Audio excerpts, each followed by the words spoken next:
Welcome to Author. My name is Sven Michael Davison, and today I have a return of Norm DeWitt, and he'll be talking about how to ask good questions in an interview.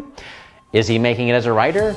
And advice to anyone out there who wants to become a writer. So if you haven't already, please subscribe and take it away. Yeah, I remember one time with Bernie Ecclestone, who's he ran Formula One with, some would say, an iron fist for generations. When he sold Formula One, they decided he's reached his expiration date, I guess. He's in his late 80s, I believe. Bernie would occasionally emerge into the paddock and be surrounded by reporters, and they would all come up and ask him the same predictable questions like, the cars are quiet, what are you going to do about it? The same questions that are probably he gets asked everywhere he goes. And I'll pop up and say, hey, I want to do a story with you about when you were racing Formula 500 cars in the early 50s, and before that when you were racing the motorcycles. He just looks over at me and goes, 11 o'clock. And everybody looks at me like, hey, what's the deal?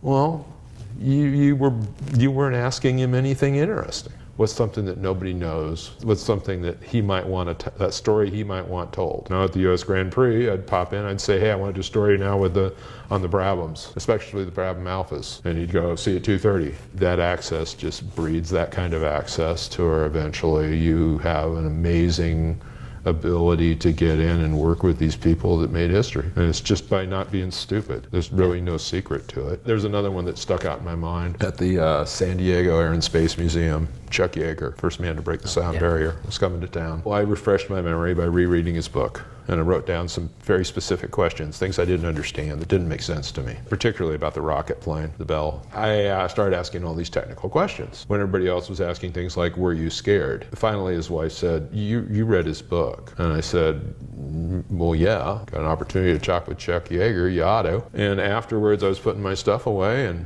I was way in the back of the room.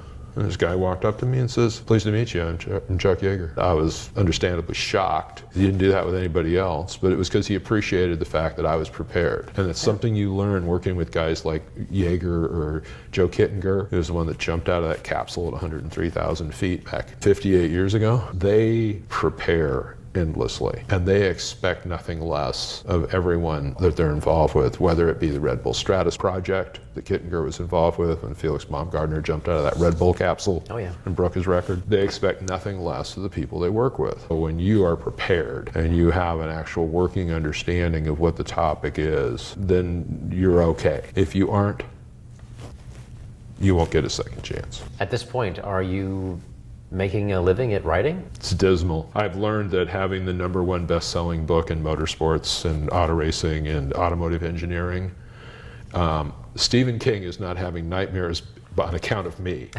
I can promise you that. It's absolutely, it was much better 10 years ago. I remember one year, 5 magazines I wrote for closed in a span of just a few months. Cycle News and Nissan Sport and all these other magazines that I was writing for that were just crashing. Corvette Enthusiast, just crashing left and right. It's been somewhat discouraging because of the financial model of writing for websites. I would not recommend it to anyone, but this is my passion, and I have contacts, experiences, and personal life experiences being around this stuff when it happened over the last 50 years. To a certain extent, I almost feel like these stories need to be told. Yeah, absolutely. Yeah. This is history. It is. Do you have any advice for anybody who's trying to get into writing or trying to get into, let's start with writing. You'll hate it because the money's not there, but if you only write about things that interest you, you can do a lot worse than that. I would suggest if you have a passion, write about it. There was a guy at one of the Publishers and Writers San Diego monthly meetings, and I couldn't tell you who he was, but he asked the people in the audience, why do you write? And a lot of people said, well, I have to, or I'm driven, or whatever. I looked at him and said, to learn. To me, it really comes down to that. Things that get my curiosity. Last year, Toyota lost Le Mans. They had to start the car outside of the pit lane in a scenario they'd never envisioned, where they had to start the car with the clutch without the hybrid drive engaged. And they had this little small number of plates carbon clutch, and it burned up. It may have cost them the 24 hours of Le Mans, like the year before when their car died on the last lap after 23 hours and 57 minutes. So I talked to one of the engineers last week at Spa, and I said, so what have you done to make sure this isn't going to happen again? And he says, we've gone back to the old sintered metal clutch plates, and we added one more clutch plate. And so they've gone back to basically a standard clutch, that current BMW story, because BMW has a carbon clutch in the new M8.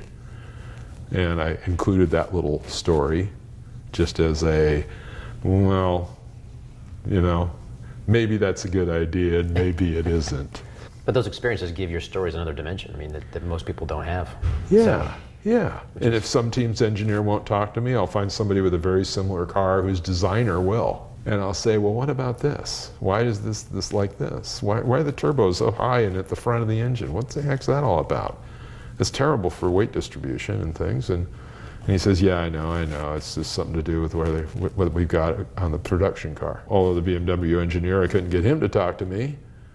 The Aston Martin designer was more than happy to, and they're very similar cars in their design and execution and concept.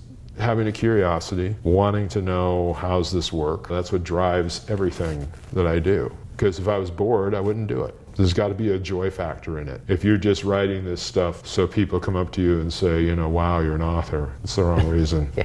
No, seriously, that happens. I was at a party and this girl comes up to me, she goes, what do you do? I said, well, I'm an author. And she goes, oh God, you're an author. I'm really an architect. That's where I make my money, but yeah, I'm an author. And she was like, architect? Oh, and walked away. And I thought, wow, has she got it backwards? Yeah. Because architecture is a very lucrative and fairly successful profession, whereas writing, good luck with that. Yeah. Yeah, I would say 99% of most, of authors are out there starving, but I still think architecture is pretty amazing. I mean, you can express yourself. Once again, it interests me, and I don't do things that don't interest me. And when I was in high school, I took all these tests, and they said architecture. And even though my mechanical drawing professor said, whatever you do, don't go into architecture, because I had no drafting skills at all. But I had creative visualization and all the things that really are required. And they came back and they said, you people that have all these skill sets, they're successful architects. And I thought, architecture? Well, that actually sounds interesting. I could live with that. And that was the genesis of it, is that it interested me. So just write about the stuff that interests you. Don't just write as an exercise. If you've always loved science fiction, you've always thought, you know, I could do a better story than this guy, do it. In some cases, life experiences, like some of the people you've interviewed. But don't go into this because you think it's some kind of magical career. It's not. But it is an outlet for what you want to be and what you want to talk about and what you want to learn. It's great advice. Norm, thank you very much. Absolutely. It's a pleasure, Sven. Yeah, appreciate it. And sure. Best of luck with Making It Fast 2 and your other books, and continue your writing. Thank you. Well, yeah, we'll see. Well, it's the sequel to Making It Faster. It's with the legends of IndyCar and Formula One. Once again, another magnum opus, working with everyone from Sir Sterling Moss to Mario Andretti to Bernie Ecclestone to mechanics, the designers, the engineers, the drivers, everybody involved to tell the story of how these advances really went down. Please subscribe so my dad can make more videos like this. Thank you.